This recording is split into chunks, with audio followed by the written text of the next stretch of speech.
You can't even see. This is not as wide angle as I want this camera to be. Okay. Hi. I didn't do a wrap up for April, so I've put my April and May wrap ups together. So I read all these books in April and May, plus 4 more on Kindle that aren't physically here. So I'm going to put these down. Also, they're in the wrong order for me to talk about them in the order that I read them. So bear with. Okay, the first book I read in April, I am very excited about. I really thoroughly enjoyed it. It was a 4.75 stars, so the best rating we've had this whole 2 months. And quite honestly, I want to reread it already. Okay, and that is Quicksilver by Callie Hart. This book, I do have a video of my reaction to this book. I can't remember which video it is, but I will let you know here which video it was that this book is featured in, if you want to watch it if you haven't already.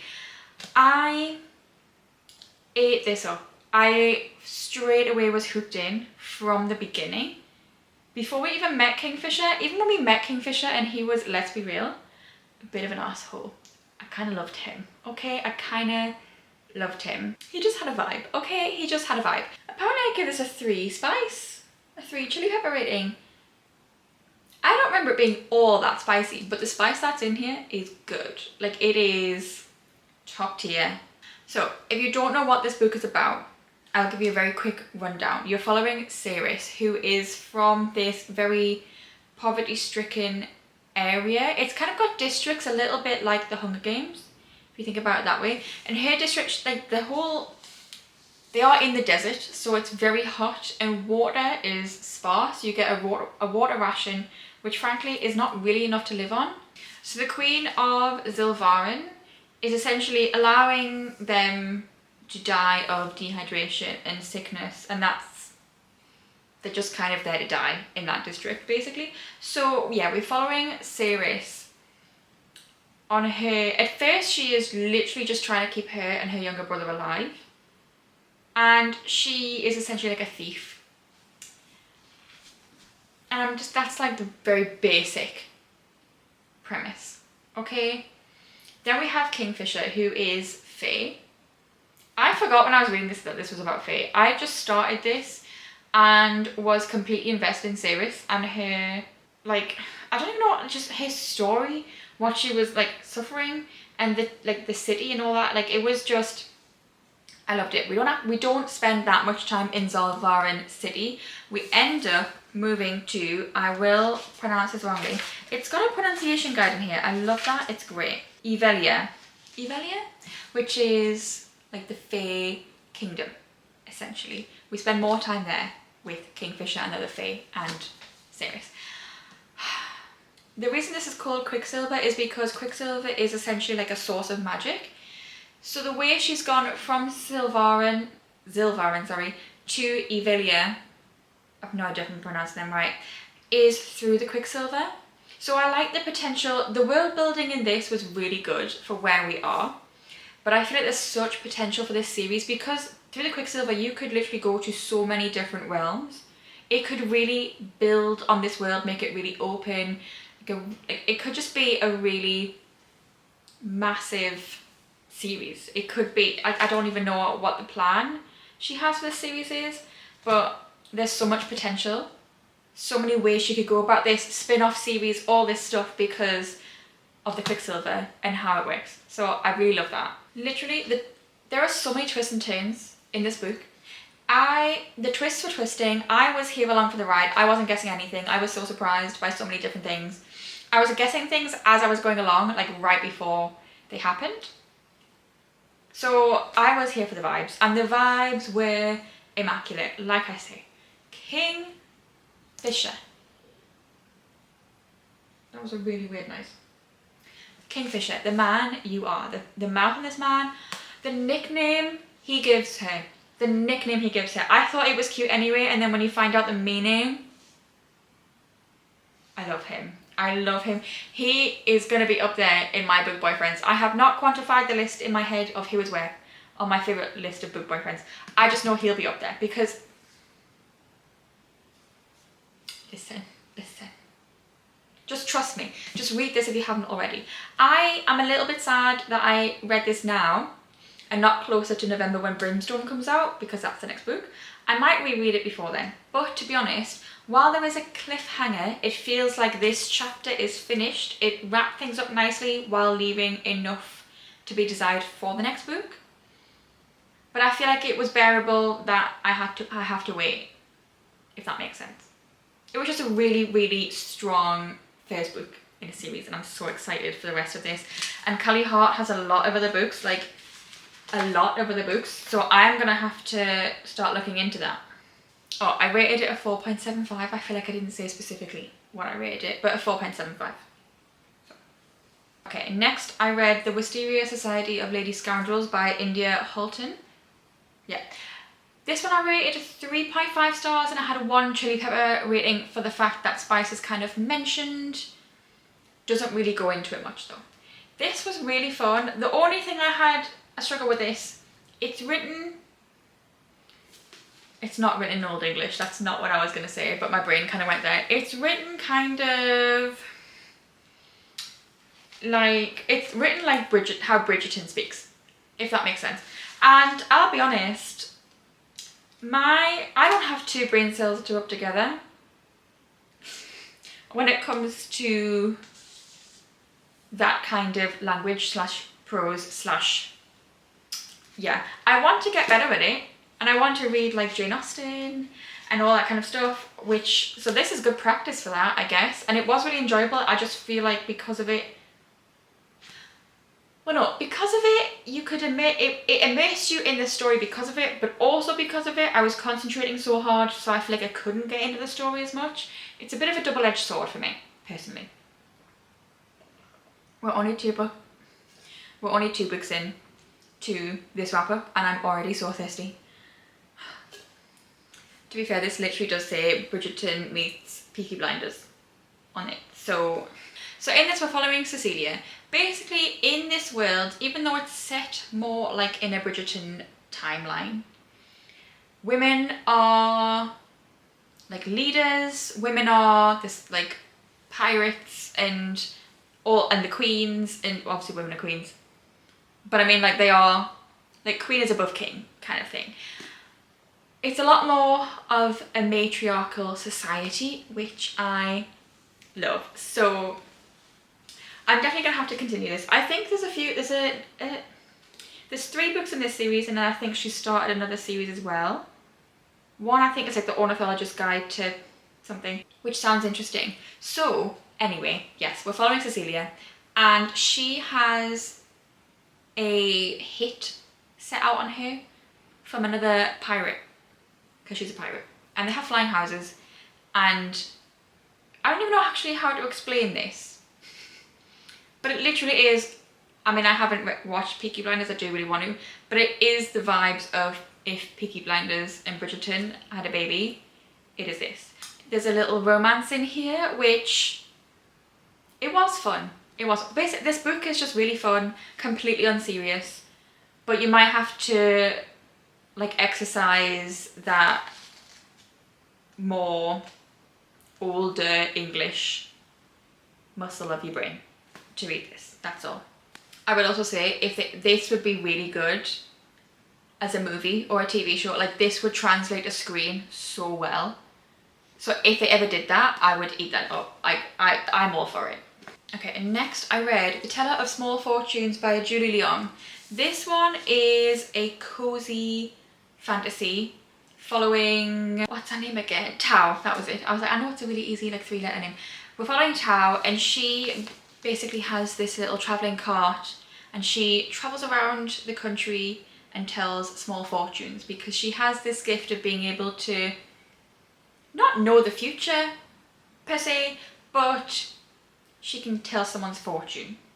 I rated this a 4 stars. It's got no spice. It's just a really cozy fantasy.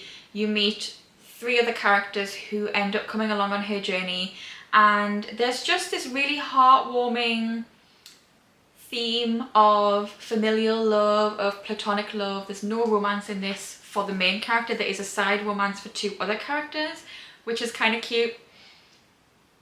But this is very much, clearly Tao just needed to open herself up to people and to love, and there's a really nice sort of healing message about, like, between Tao and her mum that I really loved. I loved that scene of them reconnecting and sort of forgiving themselves and each other for things that have happened in the past. So like I say, in this you're following Tao. She has a travelling cart in which she goes around the country to tell small fortunes for money.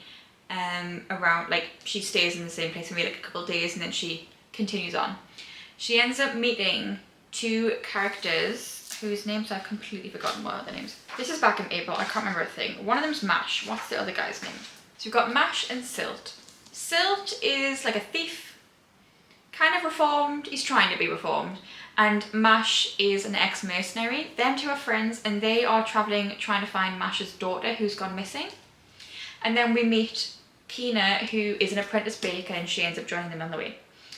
So they're on a journey to try and find Mash's daughter, and it's just really, like I say, it's really heartfelt. It's more themes of friendship and familial and platonic love, and also like a fatherly love. Like, Mash is the sweetest man. He is this massive, scary ex-mercenary, but he is the biggest softie, and he loves his wife and his daughter so much. I love Mash. He was my favourite character. I loved him. Anyway, I do highly recommend if you want a cozy fantasy. It's a quick read as well. It's not super long. It's like 340 pages maybe. Okay, next we read Fearless by Lauren Roberts. This one has its own reading vlog. I have yet to actually write my review for this, but if you want to see my full thoughts, it's non-spoiler up until the spoiler section at the end. And I do mark the spoiler section, okay? If you do want to watch that video. I highly recommend, because I cry on camera for like 5 minutes straight. Listen, I only rated this book of 4 stars. It's got no spice still. This is fully YA. But I think I had a few problems with this after the fact, but I was so emotionally connected to Kai and Peyton's love story. Listen, the bit where I cried at, I was so angry. Like, I was so upset if it was going to be real. I had no idea what was going to happen. I felt the whole time I wanted to cry for them, even from the beginning. Because of where Reckless leaves off, there's not much I can say about this book without spoiling the rest of the series. It's the 3rd book and final in a trilogy. I think there's another novella coming out, so I'm looking forward to that.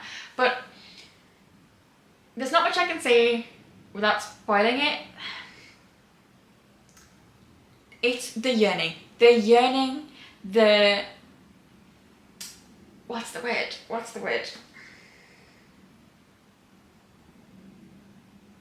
Angst, the angst in this book. I was feeling so many angsty, sad, emotional feelings.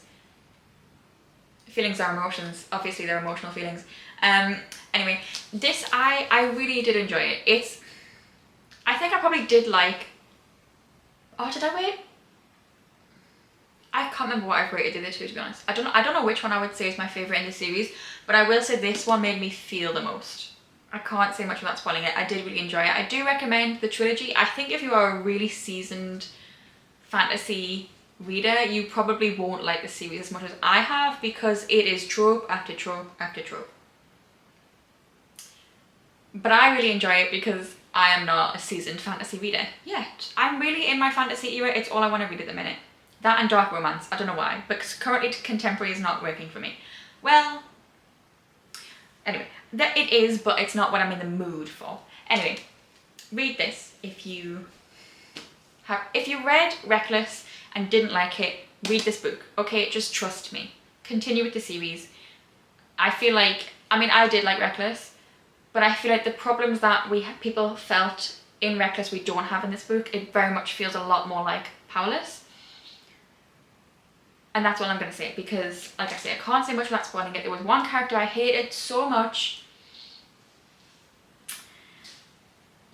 Anyway, next I read the Throne of Glass series, okay?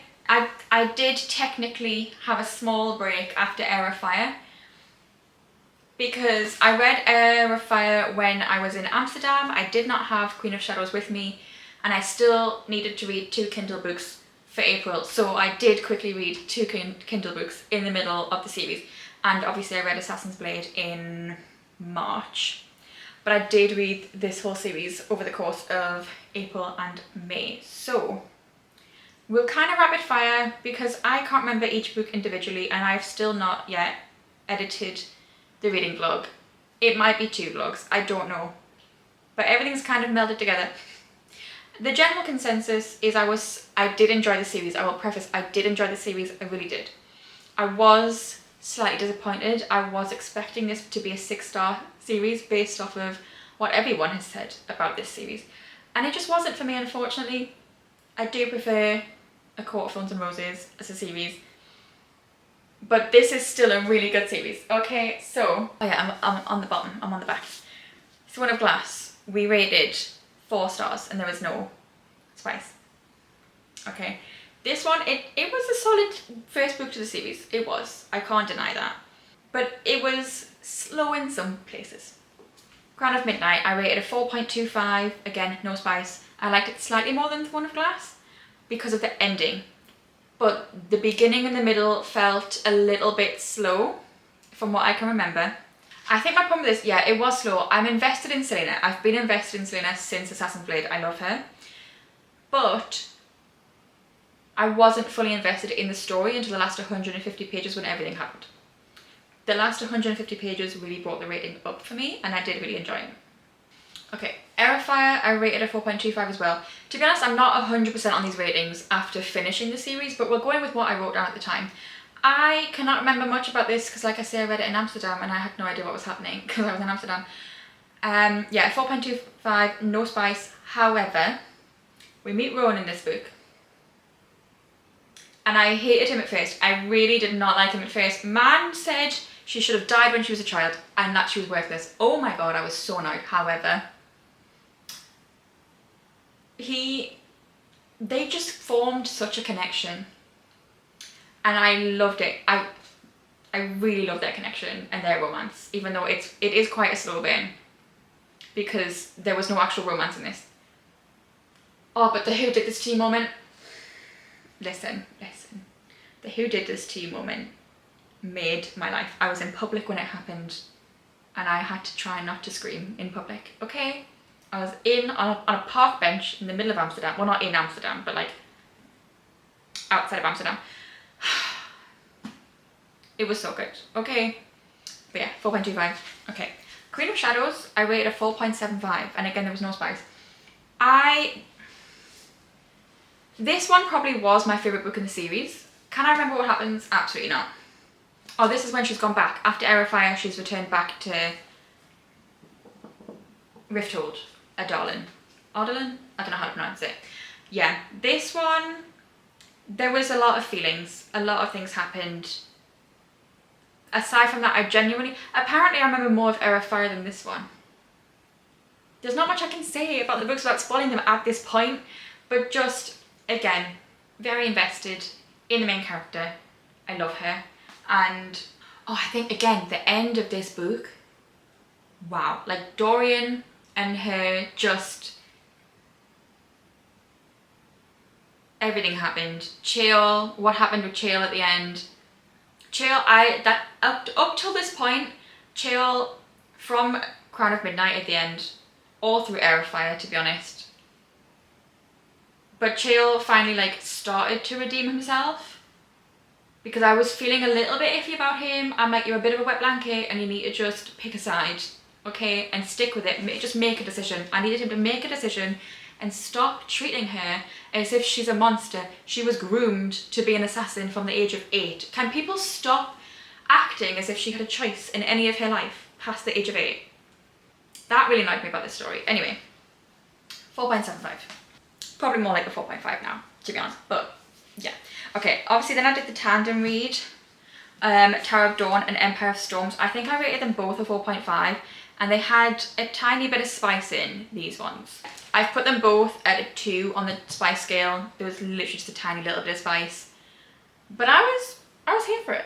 Listen, Rowan could get it, but he's not on Reese's level, okay?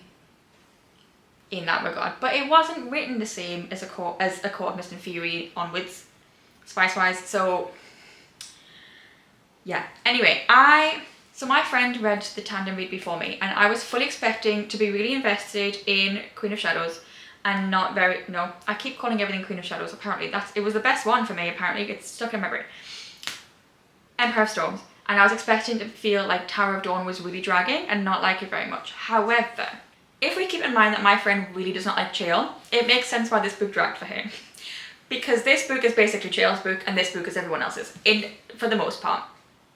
However, I was really starting to like Chael and his recovery because of what happened at the end of Queen of Shadows. I was really invested, and then the romance I was really invested in. So I liked them both equally. I felt like the beginning of Tower of Dawn I really liked, and at the end it dropped off because we were following a different character more and I wasn't as invested in that.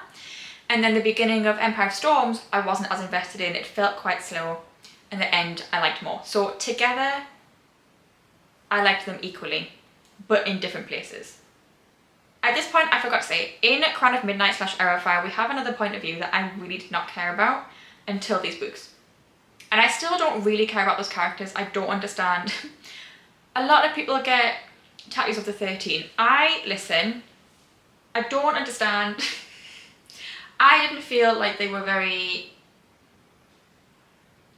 big characters. Of the 13, we know 3 of their names properly. 3 of them are more main characters, and in that sense, only one of them is actually a main character, and then 2 are like side, and the rest of them, they are just there. They are background noise, they are props. So I don't understand why people are like, oh my god, the 13, and getting tattoos for the 13, personally, because I had no connection to the 13 at all until these books, and even then, and like the last book, and even then, I really wasn't that invested. So some parts of this series really did drag when I had to be in Manon's point of view, because I just didn't care. But I cared more in Empire of Storms, like Manon's point of view. I cared more in this book, but still not enough to justify them. Anyway, and then finally, Kingdom of Ash. I ended up, for the most part, I read Kingdom of Ash over 5 days, but I read 20 pages one day, nothing the second day, and then the final 3 days read like 300 pages each. So I don't know how I did this. This book, I have just realised I've still not given it a rating. I've given it a 1 chili pepper for the tiniest bit of spice. I don't know what to rate this book, and I still don't. I'll be completely honest with you. I feel like I think I need to I need to watch my reading vlog and make my mind up after seeing the whole thing. I had so many parts of this I loved. I think my main problem, and the only way I can describe this without being spoilery, is this whole series is preparing for a war. So obviously the last book is sort of the war. How long we take to get to the war stressed me out and made me angry. And there was one character who I don't know how he was as gracious as he was, because he was in the most hopeless scenario. He was in like the main character had the worst scenario at the very beginning of the book. Do not get me wrong, okay? It was absolutely awful how Empire of Storms ended and how this began. It was terrible. So she had it the worst for that alone. But this other character, you'll know what I mean. My reading vlog is going to be full spoilers the whole way through. When I upload it, you'll know what I mean.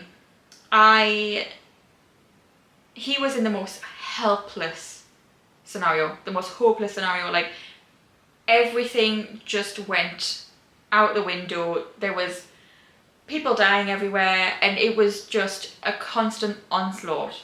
So yeah, that I feel, and also this whole thing, a Court of Thorns and Roses, we're all, if you talk about a Court of Thorns and Roses and think about a place there, you think Velaris, because we spend a lot of time in Velaris. It's a very important city, and it's this city that symbols hope and peace and Rhysand's sacrifices he made, right?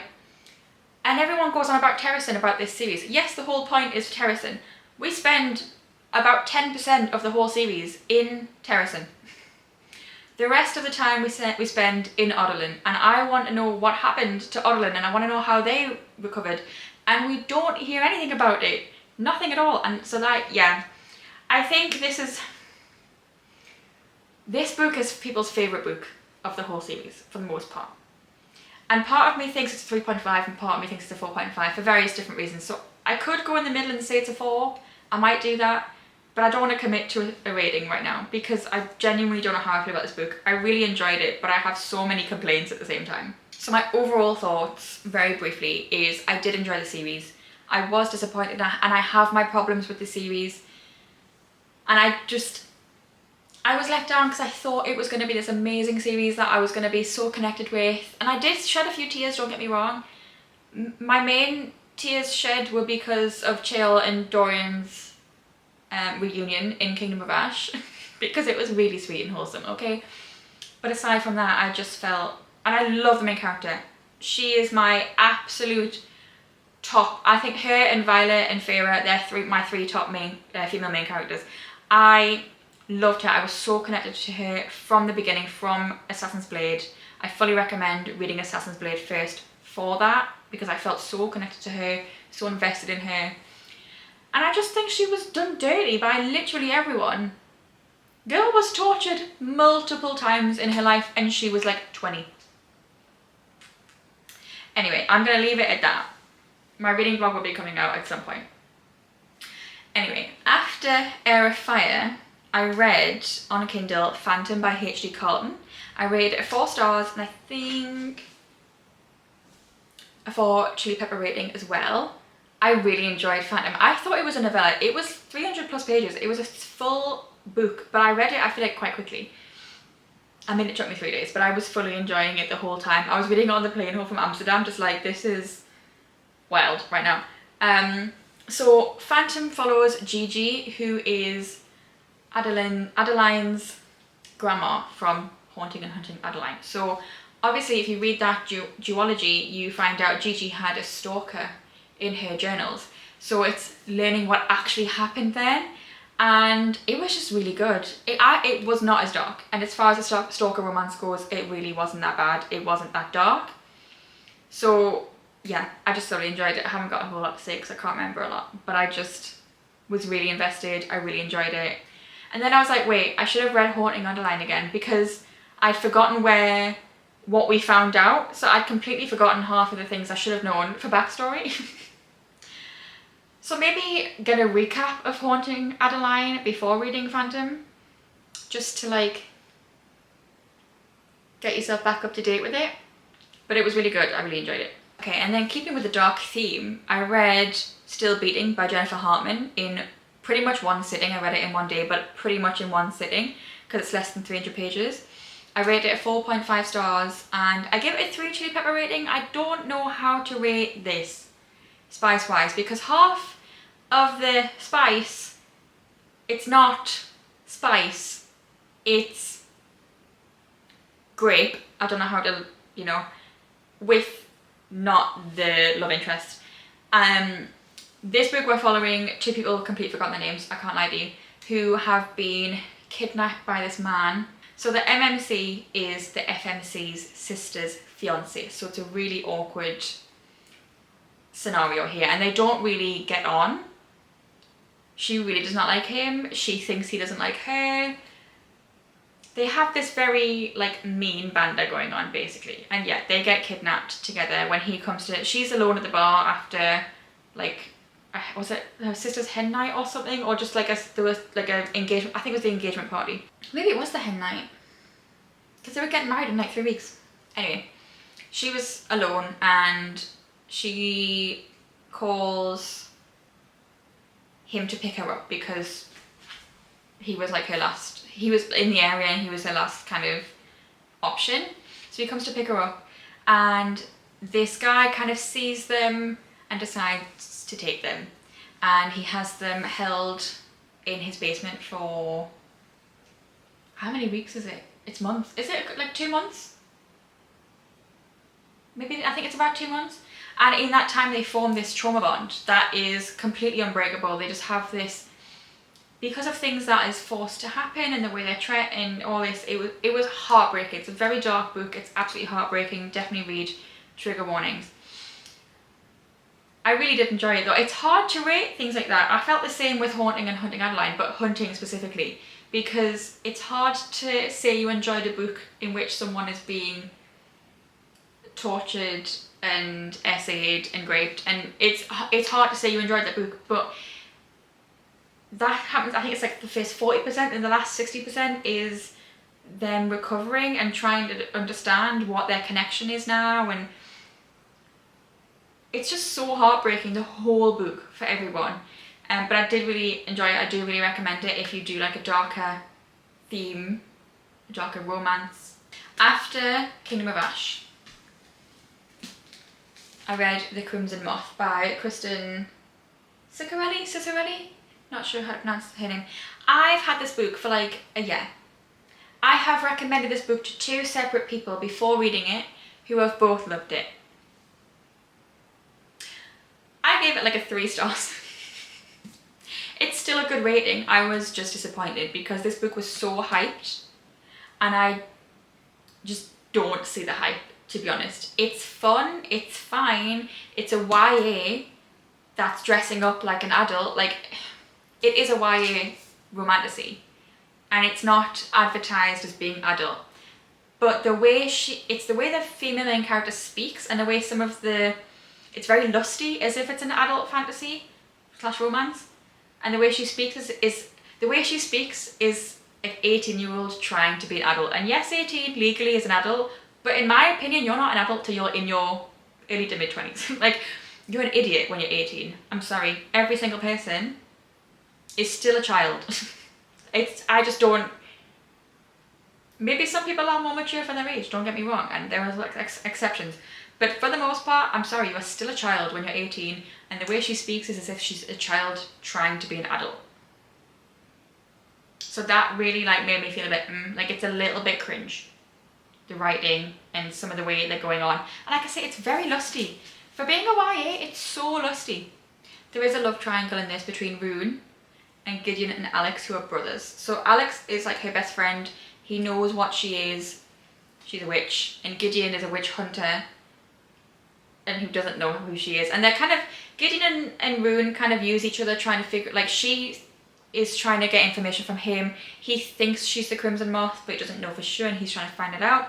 And in the meantime, they like have this romance. But the love triangle, I hate it because it's very clearly got one winner, and it makes both of them a right dickhead to Alex. And I felt they really did him dirty. They really did him dirty.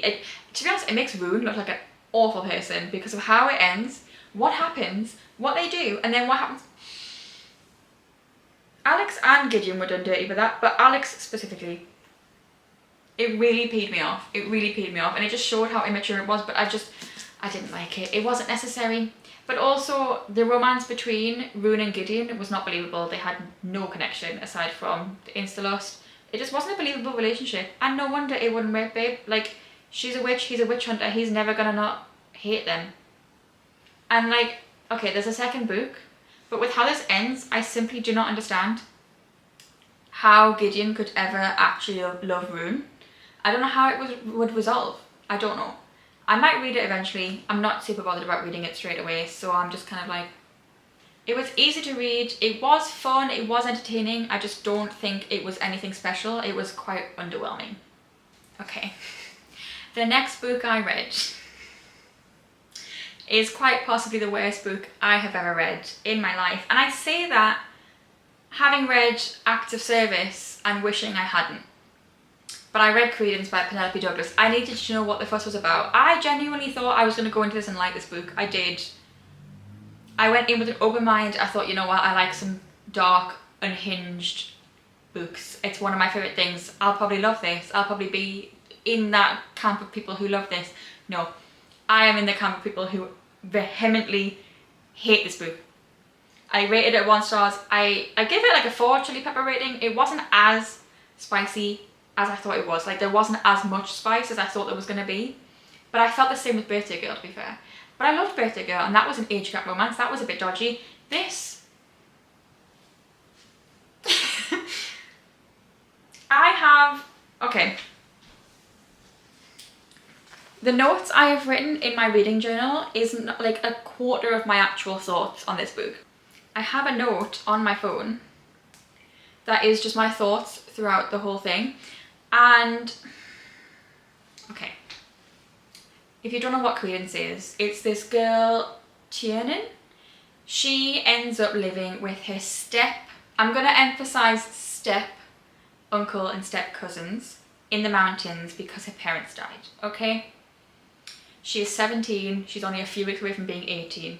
However, she ends up having relations with all three of these guys, the step uncle and both the step cousins. Jake is the uncle, okay? This man is the most immature, dickheadish man I have ever read about in a book, okay? He is so immature. This guy is in his 40s. He literally says, I almost smile because I've succeeded at being insensitive. You are in your 40s with 2 grown children. Why are you so immature? Why? Why also, he does not, both of his kids are grown adults. One is 20, one is 21. Why is he not allowing them to do what they want to do? Noah wants nothing more than to go off and do his own thing and see the world. And this man won't let him leave the mountain. Because they're not mature enough, they'll make mistakes. But you're fine kissing a 17-year-old in your kitchen. Noah was the best of them. He still had his moments where I'm like, you're a bit dodgy. And also, can we just say, when I jokingly say I hate men, and people are like, it's not all men. I know it's not all men. There are lovely, they're wonderful men out there, and I will fully stand by that. Apparently in Colorado, in Penelope Douglas's mind, it is all men. All men are going to essay or grape you or harm you in some way because that is all these men do. Every single man in this book is awful and dodgy and has attempted to, thought of harming Tiernan in some way. My mum is ringing me, I don't know why. We're gonna just ring her back later. No man has any self-control or respect towards women at all in this book, and it is disgusting. It's also weird, she calls him Uncle Jake right before he kisses her. She calls him Uncle Jake while he is inside her. Disgusting. No. The worst person in this book though, the worst person is Caleb, and I will die on this hill. Caleb is an awful, he is the worst MMC in the history of MMCs, okay? I hate him with a burning passion. It's not even funny. Yes, I know he had a traumatic thing happen when he was 4 years old, okay? I will not refute that. It was awful, he should not have gone through that. And because of that, he's mute, I get it, do not get me wrong. However, he went to high school, he is socialised enough to fuck his way through the town with his brother. But he is an animal. He knows nothing about consent. The first time we meet Caleb, he looks at Tiernan, he just sees her, because he comes back after being in the woods for however long, sees her and immediately starts trying to have sex with her while she is shouting no. The first impression we have of Caleb is him essaying Tiernan.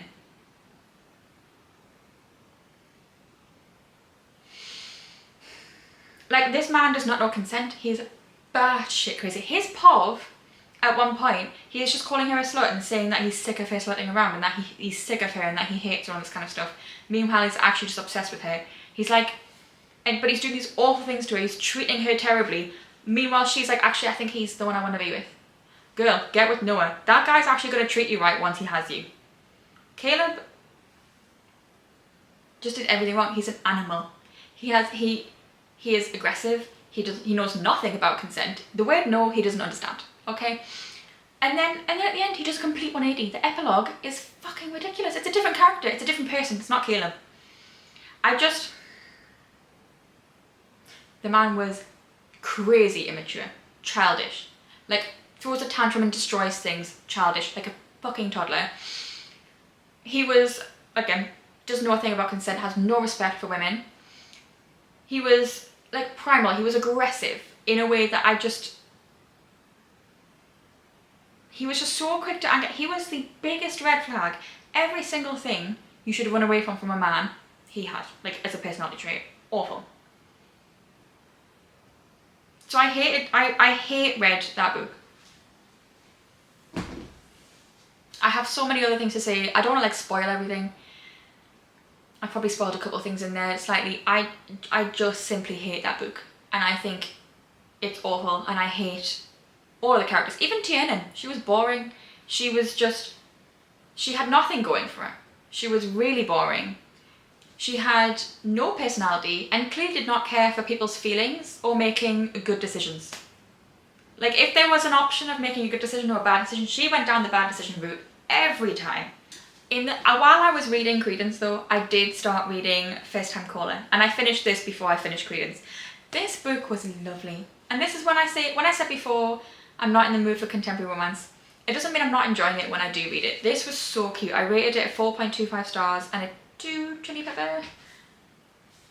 Yeah, a 2 chili pepper rating. This was so sweet. I loved it. It's kind of based loosely on Sleepless in Seattle. So we have we have Aidan Valentine. He's the main radio presenter of a radio show called Heartstrings. It's basically like a love line.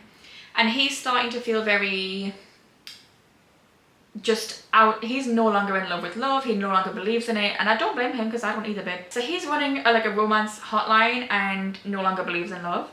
And then you've got Lucy, who is a single mum. Her daughter ends up ringing into this hotline and basically being like, my mum, I feel like she needs love. Help her, please. So she ends up being like a co-host temporarily on this romance hotline called Heartstrings, basically trying to find her love. And that's like the very basic premise. What I loved about so she's a single mum. The relationship she has with her child's father and her child's father's partner, I loved it. They had a really good integrated family. They all loved each other. They all cared for each other. That this child must be like the most loved child on the planet. She's very lucky. I loved it. Like, they lived next door to each other. It was just so healthy, and it was really nice to see a non-traditional family that was really healthy. And like I say, the parents aren't together, but they've made it work, and in the most loving, healthy, respectful way. And I really, really loved seeing that. Aidan had his problems. Okay, he was traumatized from his mum being diagnosed with cancer 3 separate times in his young life. And I don't blame him for that. I would also, I don't even know what I would do if that was the case. But he was such a sweetheart. He became such a simp. And I know simp has a lot of negative connotations for men. I love it. I love a simp. Especially if both parties equally simp for each other. I love it. But this man was so obsessed. He absolutely adored her.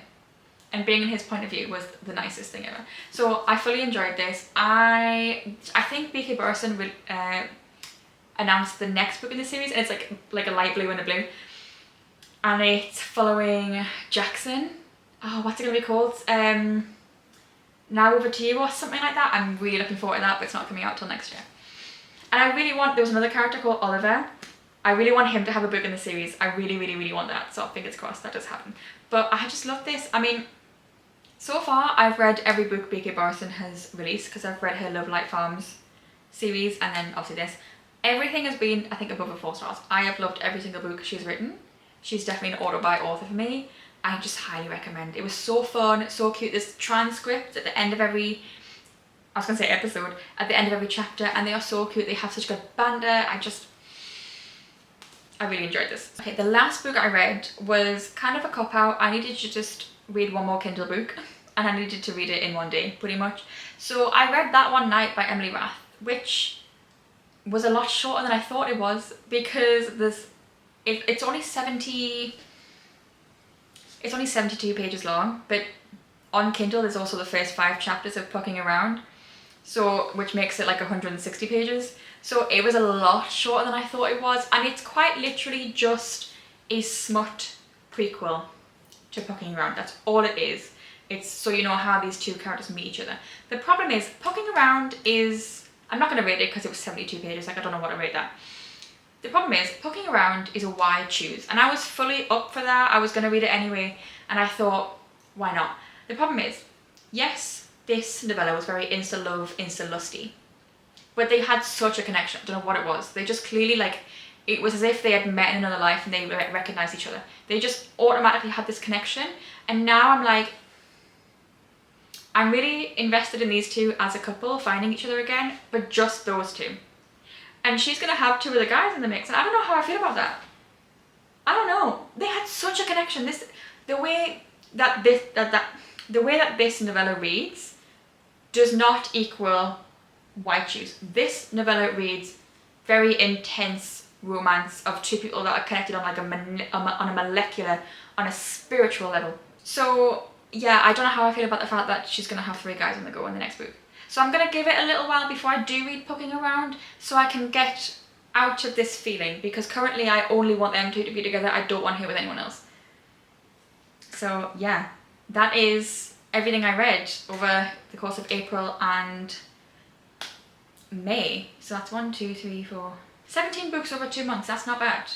And when you think, like, the last half of Throne of Glass is massive. Especially the last book. It's just under 1,000 pages. So yeah, I'm so glad I did finally read Throne of Glass, even though I am disappointed. And Quicksilver, I'm so excited for Brimstone. It's not even funny. November can't come quick enough, but then I'm also turning 28 and I don't want that. So, I mean, I want to be alive. So turning 28 is a privilege, but I just don't feel like I'm going to be 28. I just don't. I feel like I'm 22. I don't know. Anyway, I am going to go. I hope you enjoyed the video. If you did, give it a thumbs up, subscribe down below if you haven't already. Yeah, there's quite a few videos coming. Probably 2 Throne of Glass reading vlogs. I've got multiple vlogs I still need to edit. There's a lot happening. I've got so many books I want to read. I'm very excited. I'm in such a reading mood. It's going to be good. The last half this year, no reading slumps. I'm putting it out. No more reading slumps for the rest of the year. Yeah, okay, I'm gonna go. I'll see you next time.